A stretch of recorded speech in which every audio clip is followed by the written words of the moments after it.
I never thought this would happen to me. Why is my face getting bigger? Something is wrong with my child. Can somebody please just tell me what's wrong with my kid? She was unrecognizable. They kept saying, hey, wait, he'll grow, he'll grow. We waited, and he didn't grow. On this episode, two medical mysteries that defied the experts. When Tanya Angus realizes her body is changing in ways she never imagined possible, she's forced to face a terrifying reality. I knew in my heart that something's wrong with my body. Tanya just goes, Mom, I'm gonna die. Then, when Ricky Getch celebrates his second birthday, it's all too clear that there's something very wrong.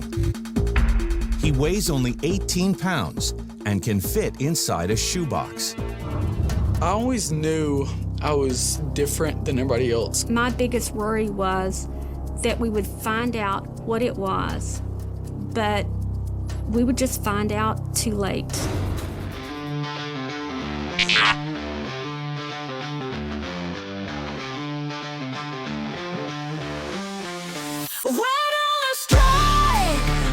We look at the doctors for what they can't. If diagnosis is a mystery.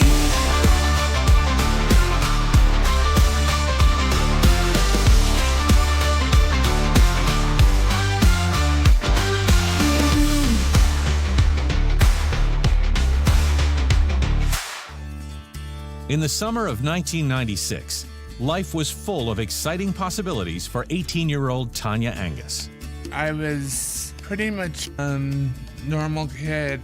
I had lived in Las Vegas, and I had just got my first car. It was just a magical time in my life. My sister, as a teenager, she was so beautiful. She had long brown hair, long legs. A few agencies wanted her to maybe go into modeling. Being 5'7", 5'8", it was the perfect height for modeling. But Tanya isn't interested in a glamorous career. What she yearns for is a family of her own. My plans in life were to get married, have 2 kids, a boy and a girl. That was a very important dream for me.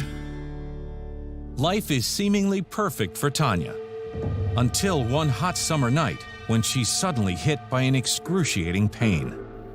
I was looking at the headlights of oncoming traffic, and my head was just pounding, like someone cut my head open and started hammering.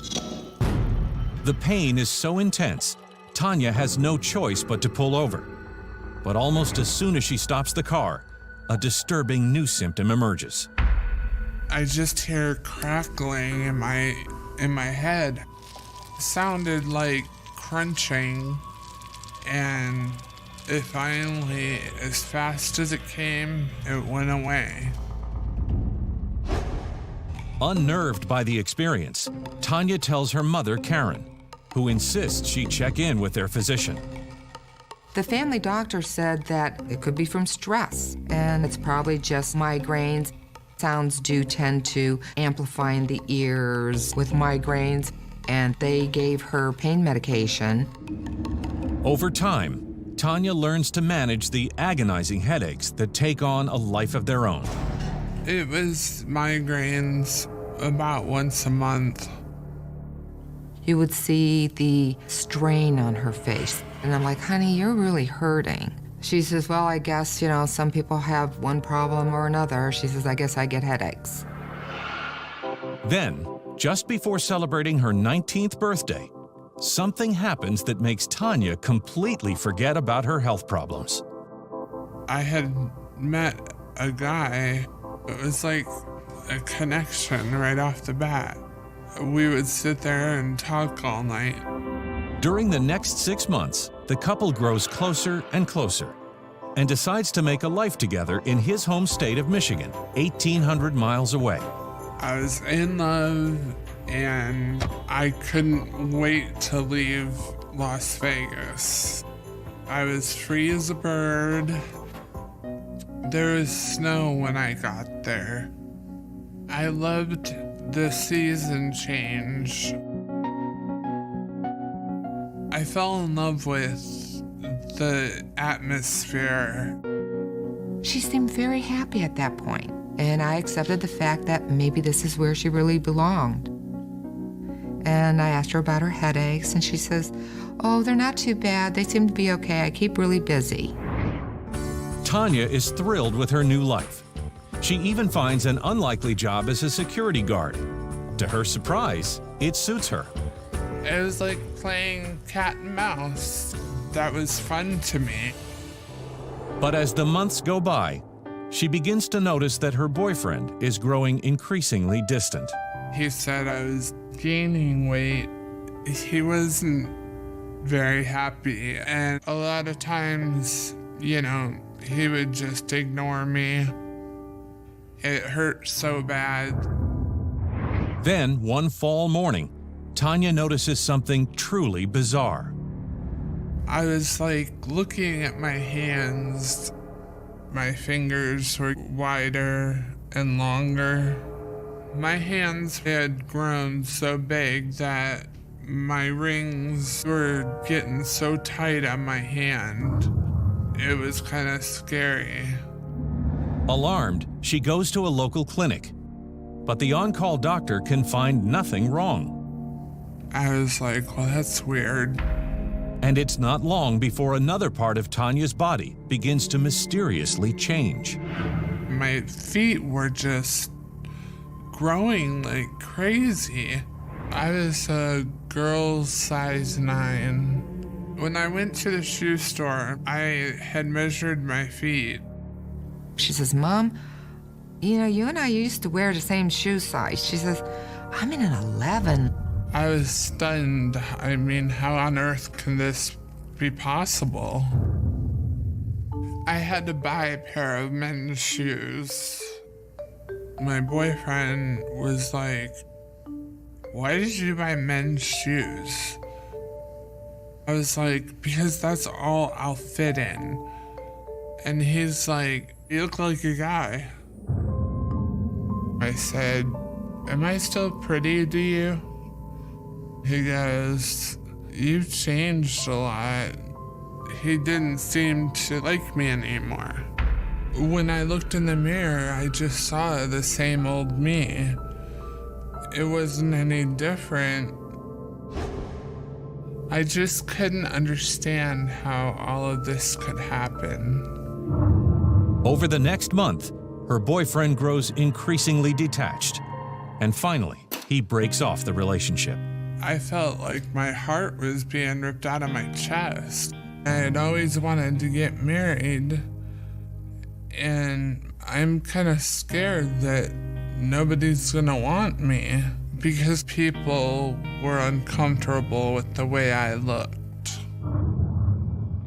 To make matters worse, Tanya's body is continuing to transform in ways she never expected.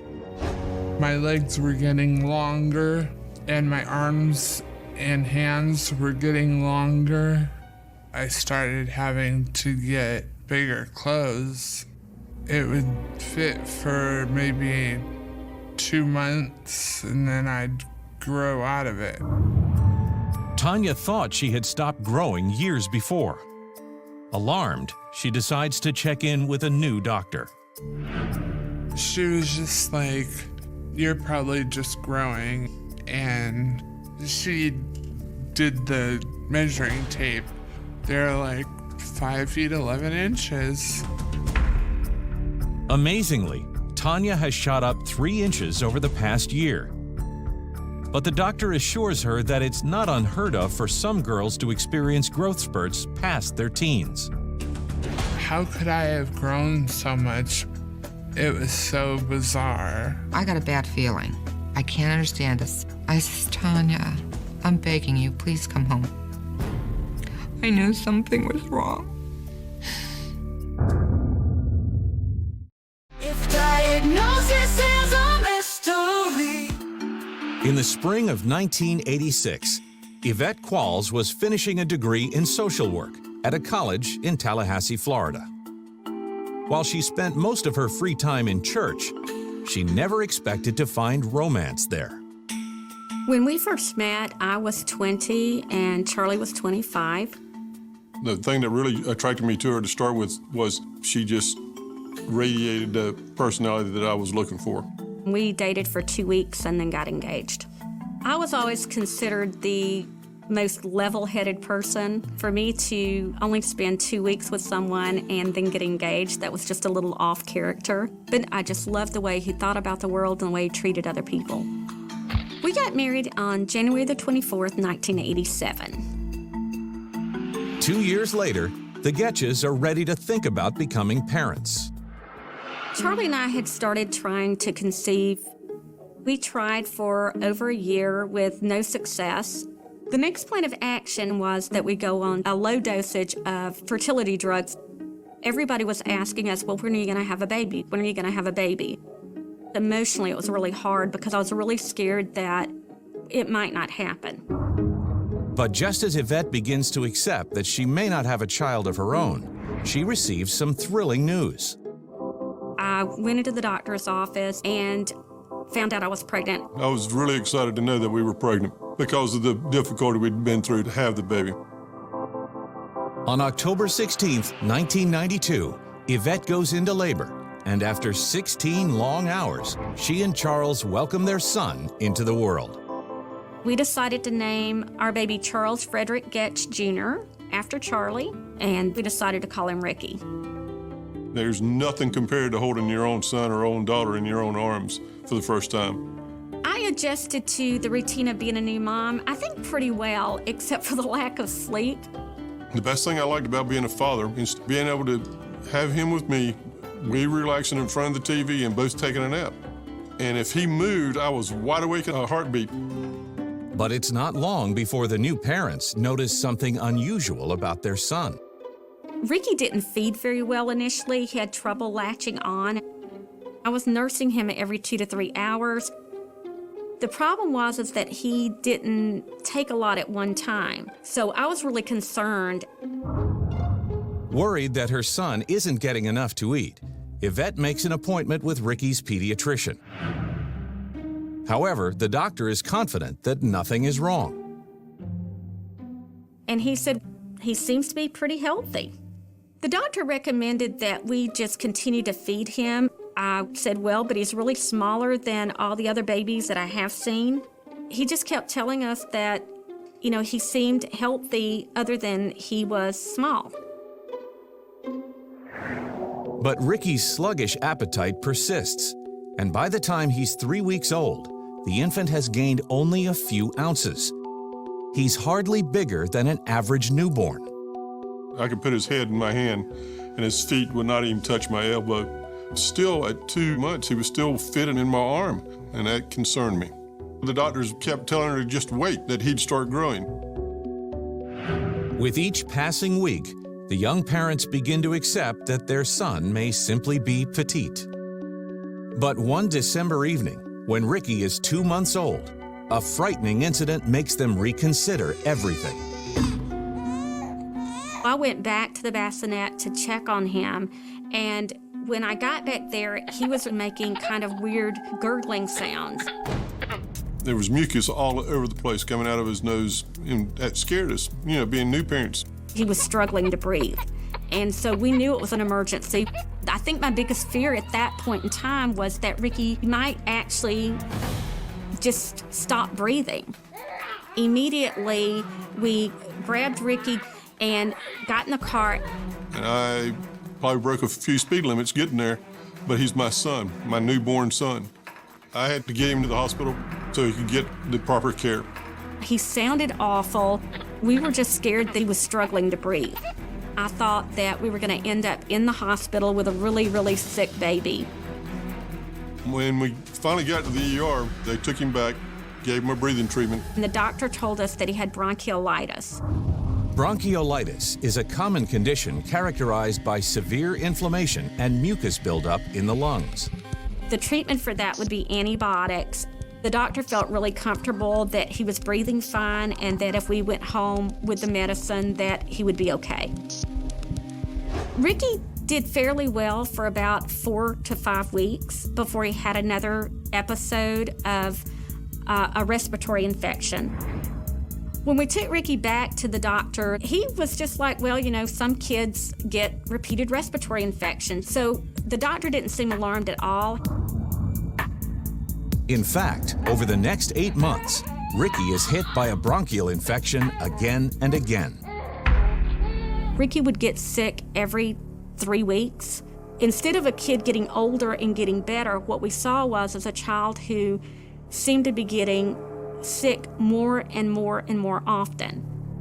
Making matters worse, Yvette can't help but notice that her son is still not growing. When Ricky was 13 months old, he weighed about 16 pounds, 4 ounces. You know, a regular baby will weigh 23, 24 pounds at a year. So Ricky was well under what he should weigh for that time. The doctor was like, well, you've got to remember, he's been sick a lot. He's had respiratory infections. Let's just see how he does when he starts not being sick so much. But I knew it wasn't normal for him to keep being sick. I went to find another pediatrician. He said all that mucus and the fact that he didn't gain weight, those are the symptoms of cystic fibrosis. Cystic fibrosis is a genetic condition in which mucus builds up in the lungs. It initially causes breathing problems and eventually leads to severe lung damage and early death. I was alarmed. I knew that if we had that diagnosis, that we were looking, you know, at a kid that wouldn't even make it to 35. And that is the hardest thing that I think I went through. Ricky was tested for cystic fibrosis in January of 1994. I was thinking, is he going to die? If diagnosis is a mystery. 20-year-old Tanya Angus suffers from migraines, hears strange sounds in her head, and now her body has suddenly started to grow again. In fact, she shot up 3 inches over the past year. But Tanya's doctors keep telling her there's nothing wrong, and she doesn't know what to believe. This is getting too weird, but not one of my doctors ever took me seriously. I was really embarrassed by all the changes that my body was going through. Mortified by the state her body is in, Tanya begins to wonder how much more she can take. Little does she know that the worst is yet to come. My hands were hurting, my feet were hurting. I couldn't even explain the pain in my back. It was getting so bad. I went to another doctor and I told them all my symptoms.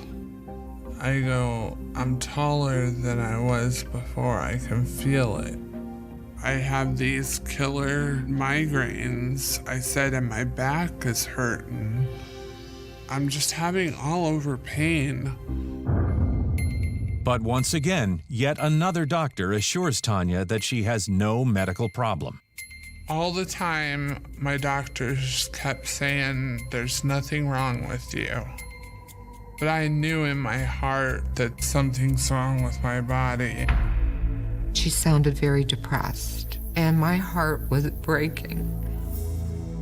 You know, my forehead's bigger, my chin, my nose, my cheekbones are farther apart. My jaw has shifted. This isn't right. I'm like, why is my face getting bigger? Then, on a sunny day in April, while she's on duty at the department store, an incident occurs that shakes Tanya to the core.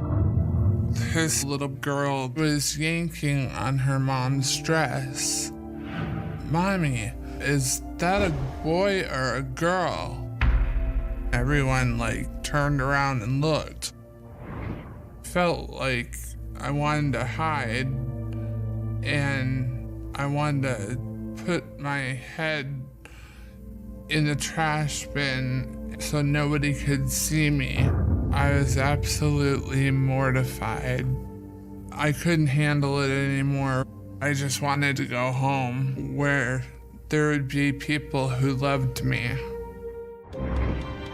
The very next day, Tanya flies back home to Las Vegas. But nothing could have prepared her for what happens at the airport. When I saw my sister, she had that look on her face like, do I know you? She was unrecognizable. She didn't look at all what she used to look like. I was scared because she looked at me like she was afraid of me. I was freaked out. And I said, "You don't look like yourself, Tanya." Deeply worried, Susie takes Tanya directly to Dr. Eleanor Cajita, a pediatrician and longtime family friend. Tanya was the daughter of my best friend, Karen. I was amazed at how tall Tanya had become as a young woman in her 20s. Her facial features were very different. She had a protruding chin. Her cheeks were fuller. Her forehead was larger. Based on her physical examination and her signs and symptoms, I thought that this was a very serious condition. I had ordered some hormone tests, and also we ordered an MRI. The next week is agonizing as the family waits for the findings to come in. You cannot describe the weight. It hurts mentally and physically. Your mind is going millions of miles a minute. Finally, the results are back. The level of the hormone that controls growth is off the charts. My heart sank because I already knew what she had. She had a pituitary tumor. The pituitary gland is a very small gland that sits at the base of our brain. Tanya's tumor was almost the size of an orange. I diagnosed Tanya with acromegaly. Acromegaly is an extremely rare disorder that causes excessive growth or gigantism. In a healthy individual, the pituitary gland regulates growth. But in patients like Tanya, for some unknown reason, a non-cancerous tumor forms on the gland, causing it to secrete growth hormones constantly. As a result, the body never stops growing. Nobody wants to be the bearer of bad news. This was particularly heart-wrenching for me because I knew this family personally, and Tanya was a very good friend of mine. I was terrified that there was a giant tumor in my head. I was in utter shock. How could she have a brain tumor? My heart just broke. While it's unclear why the disease set in when it did, Dr. Cajita is confident that the migraines were a direct result of the growth on her pituitary gland. The tumor's impinging on other structures in the brain, and that's probably the cause of her headaches.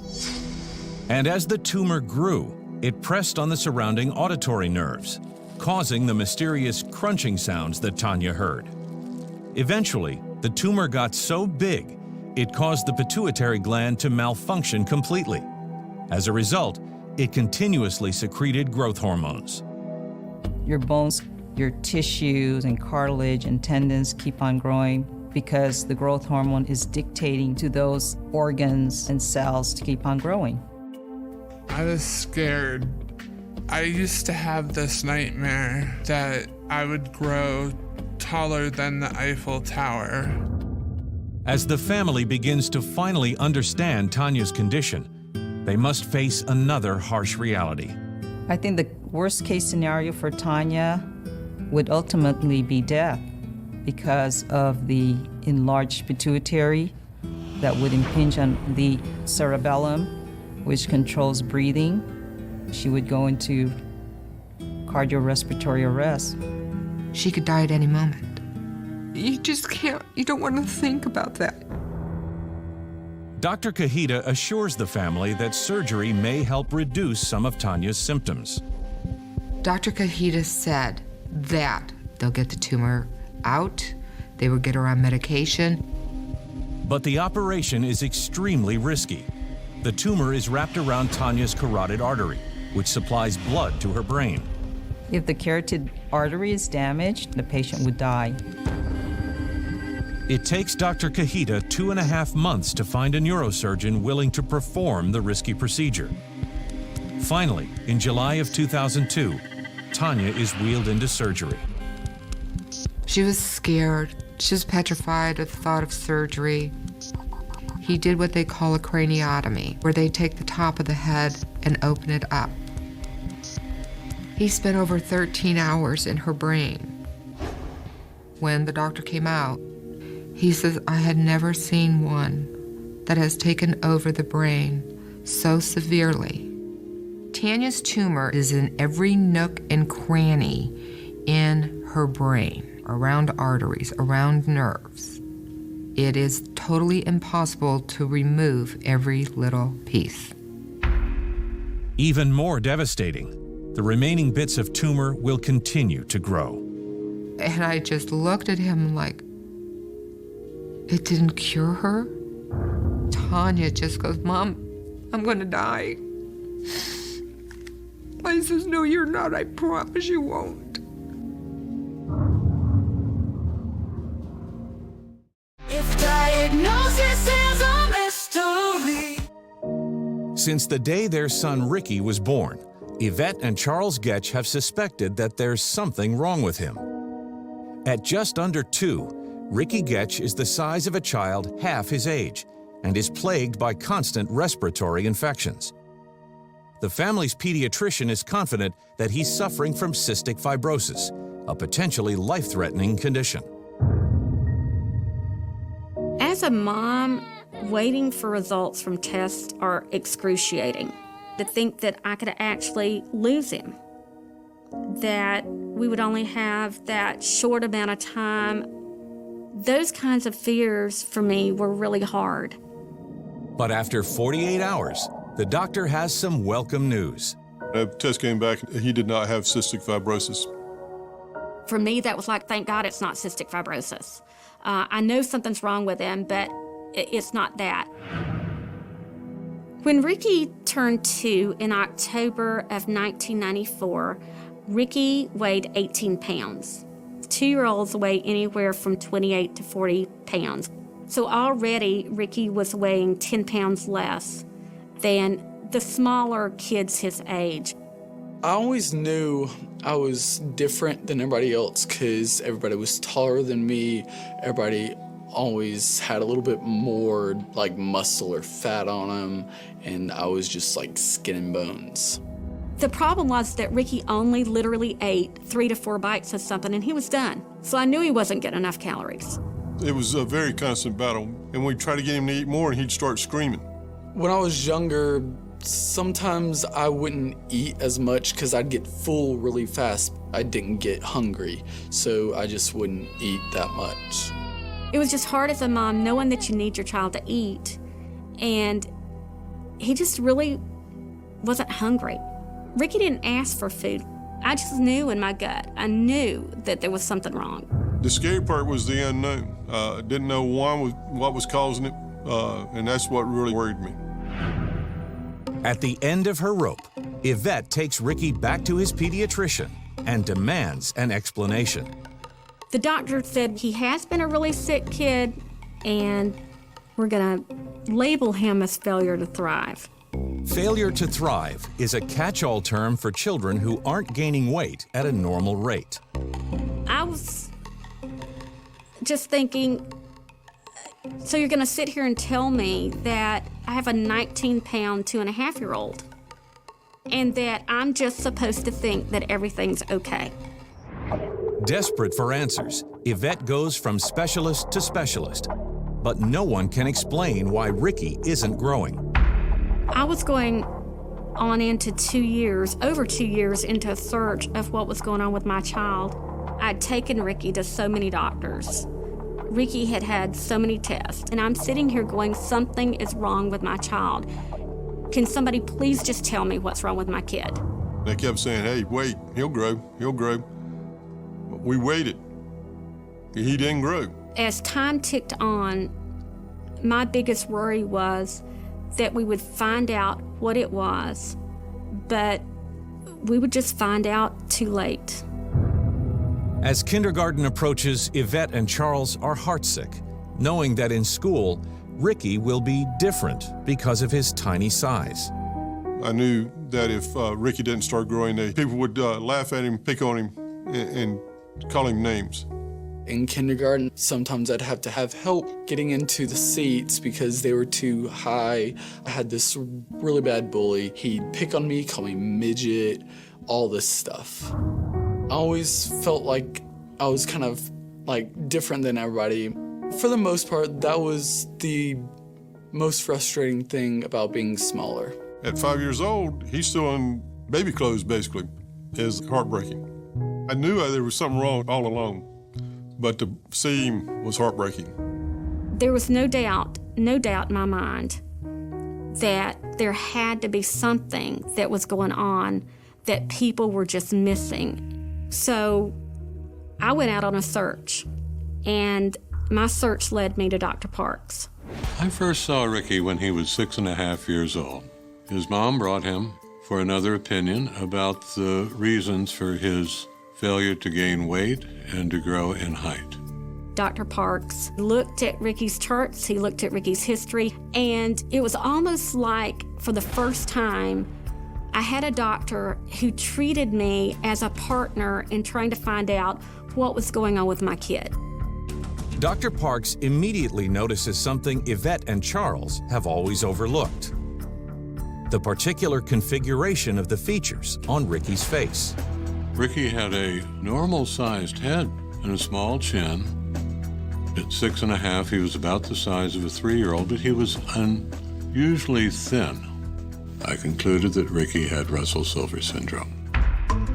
Russell-Silver syndrome, or RSS, is a rare form of dwarfism. In healthy individuals, the genes that trigger cell multiplication control a child's growth. But in patients like Ricky, for some unknown reason, the genes turn off, stunting growth and resulting in extremely small stature. I'd gotten kind of scared about just hearing the word Russell-Silver syndrome. I would just have to stop myself and say, God, you gave me a beautiful child. Please just let everything work out and let him be okay. What I found is that Ricky wasn't gonna die. While Ricky may be short, and while Ricky may never reach what we would consider to be, normal family height, what I did know from that is it wasn't a death sentence. That was the most important thing. If it was Russell-Silver, I could live with that. My concern was that if Ricky kept growing at the rate he was growing, that he wouldn't even be 5 foot tall when he was an adult. Ricky, at the time when we were looking at his growth chart, was headed for about 4'9", final adult height, which for a guy is devastating. That just wasn't an option. While no other doctor recognized the condition, Ricky's lack of appetite and inability to grow are the main features of the disease. I think the problems with weight gain are complex. Some of it's reflux, some of it's just a poor appetite. There's also the issue that the number of fat cells may be lower than that in the average child. When we finally got our diagnosis, I was very happy because here he is, 5.5 years old. We finally find out what's wrong with him, why he's not eating, why he's not growing. Dr. Parks goes on to tell the family that while most types of dwarfism are incurable, growth hormones have been proven to reverse Russell-Silver syndrome. There's a good chance that Ricky could be normal if they start the treatment right away. My parents told me that I had Russell-Silver syndrome. They told me that I'd have to start taking all these shots and I wouldn't necessarily be as big as the other kids, but I knew that the shots would help me grow. Dr. Parks also prescribes a drug to stimulate Ricky's appetite. 4 or 5 days after Ricky started that medication, he actually said he was hungry. For most parents, that wouldn't mean a whole lot, but for me, I'd gone almost 6 years. I'd never heard the words, "I'm hungry," ever come out of his mouth. For so long, he was off the growth chart. And finally, he started easing back onto it, and that was a celebration for us. I felt like I started catching up to my classmates in height and weight was probably around 4th and 5th grade. I wasn't the shortest anymore. One of the biggest moments about catching up in school was I used to have a bully, and I finally caught up to that kid and actually outgrew him. And one day I was just like, see, you can't call me midget anymore, I'm bigger than you. While they are thrilled with their son's progress, Yvette and Charles can't help but wonder why it took so long for doctors to diagnose Ricky. At that time, there were no tests available to see whether he did or did not have that condition. Russell-Silver syndrome occurs in roughly 1 in 50,000 to 1 in 100,000 children. I'm not sure why so many doctors miss this diagnosis. I guess because it's so rare. Probably a lot of doctors have not heard of it. The frustrating part of being on this long road to diagnosis was all the doctors kept missing it. Ricky's always been such a fighter that I was really afraid that it could take an emotional toll on him. If diagnosis is a mystery. 22-year-old Tanya Angus is suffering from acromegaly, an extremely rare condition that causes her body to grow uncontrollably. A massive tumor on her pituitary gland triggered the terrifying transformation she's endured over the past 4 years. And now she and her mother have just learned that there is no way the medical team can remove the entire tumor or repair the damage it's done. I was just bewildered. I was just like kicked in the face. Tanya's pituitary gland has been crushed. So it's producing an enormous amount of growth hormone saying, keep growing, keep growing. Everything on Tanya grows. Hands, feet, her heart, her lungs, all organs. In time, the tumor will undoubtedly grow, and Tanya will need to undergo repeated surgeries to keep it from damaging parts of her brain that control her heart and lungs. Ultimately, the condition will shorten her lifespan. It was very difficult. You wonder, are you going to be able to handle this? And it just horrific. I never thought this would happen to me. I never thought anything like this would happen to me. As brave as she tries to be, Tanya still struggles to accept that she will never become a wife and mother. I'm never gonna get proposed to. I've always wanted my own baby. And knowing that I can't reproduce is like a kick in the head. While it's difficult to accept the diagnosis, Tanya and her family are grateful to finally know what they're facing. And they can't help but wonder why so many doctors fail to identify the critical clues. There's a myriad of symptoms that occurs with acromegaly. Some of them are very vague.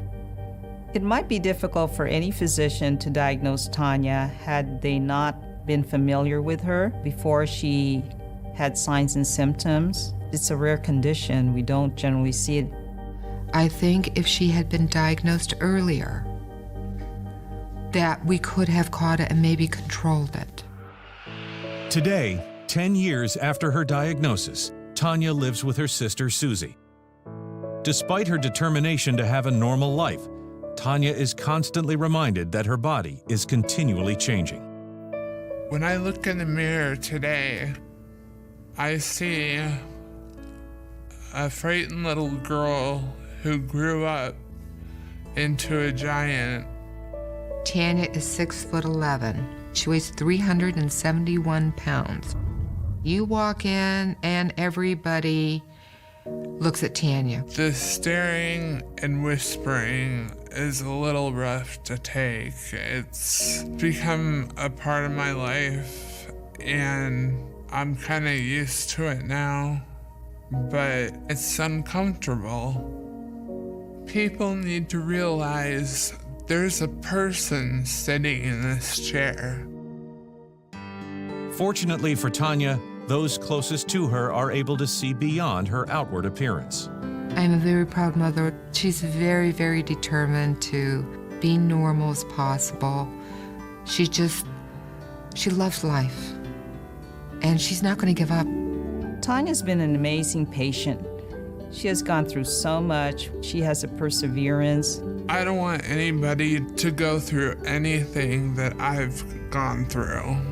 I'm putting this out because I'm hoping that I'm helping people.